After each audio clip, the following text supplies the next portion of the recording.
Geometry of dynamic tetrahelix and field structures. Part 5. The matrix of the modified tetrahelix will be described. Part 5. The matrix of the modified tetrahelix system.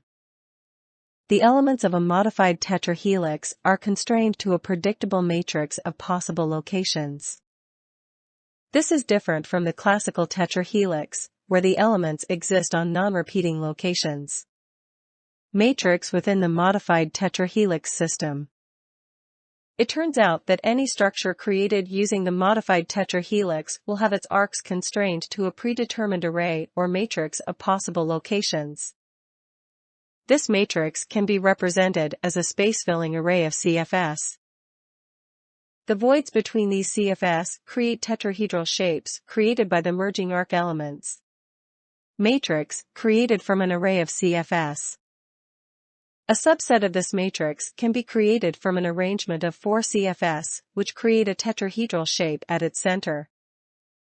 The CFS and tetrahedral shape form a space-filling matrix.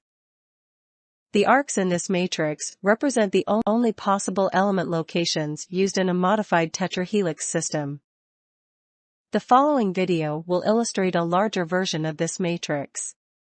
This video illustrates a larger section of the matrix and represents the only possible element locations for a modified tetrahelix of any subsequence. You can choose any arc in this matrix to start building the tetrahelix from. Then for each additional element you add, you can choose one of the 3 twist angles, 60, 180 or -60. It won't matter what sequence you use, all of the arcs would end up somewhere on this matrix. Modified tetrahelix, constrained within the matrix. Before we start, imagine there is a virtual matrix in space, like we saw in the previous video, that extends infinitely in all directions. This video illustrates 9 random modified tetrahelix built on top of each other. It doesn't matter what subsequence is used, all the elements would be constrained to a location somewhere on this virtual matrix. Any intersection between the different modified tetrahelix would occur as perfectly aligned arcs. Field structures and modified tetrahelix. Could field structures be modeled within a matrix of modified tetrahelix? This question will be explored further.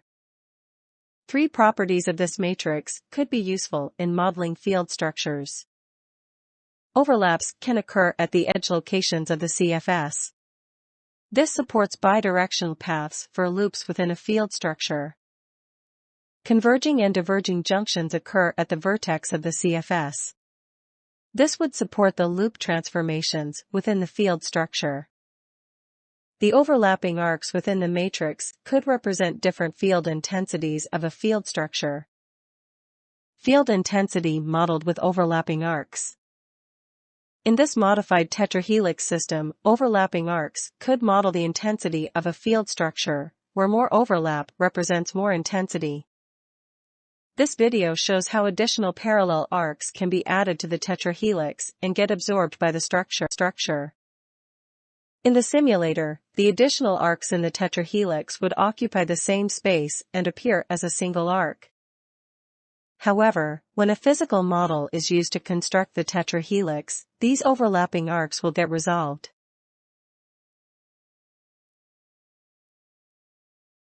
Membranes and tubes within the modified tetrahelix. This video shows how the additional arcs get physically resolved and form membranes and tube-like structures. The membranes and tubes add additional dimensions to the structure that could be useful in modeling field structures. Converging diverging junction points within the matrix. This diagram shows the junction points where 2 tetrahedral vertices are joined together within the matrix. These junction points could allow for the redirection of flow in a field structure without moving its elements. Refer to the green arcs that illustrate 3 different paths through the junction point that could occur without changing the structure. I don't yet know what the mechanism would be that would reconfigure the connection between the elements.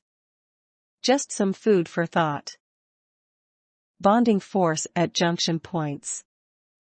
Perhaps, there would also be some natural attraction at these junction points that would increase the stability of the structure of these tetrahelix. This is analogous to the attractive force between the flow of electrons in parallel adjacent circuits.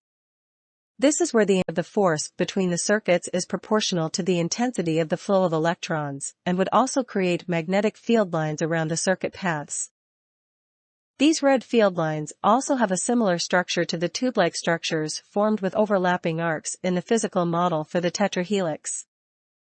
The overlapping arcs may also increase the bonding force within the field structure or the bonding force with other field structures. Interleaved modified tetrahelix systems. Up to this point, we have looked at just one instance of the modified tetrahelix system. However, there are many different modified tetrahelix systems that can coexist within the same space. The additional modified tetrahelix system can be shifted in 3D space and interleaved with the first one. The next video illustrates the construction of two separate modified tetrahelix in two different systems. The two systems, yellow and blue, are interleaved, and its arcs would never collide or overlap with each other. Each system would exist on two different half-populated matrix of CFS. Just another interesting property of the modified tetrahelix system and the result of a 180 degrees phase shift in the twist angle.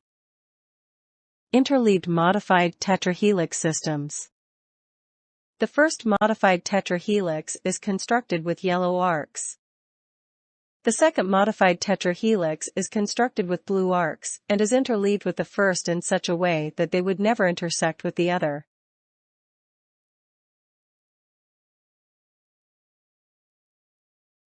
Part 5 Wrap-up.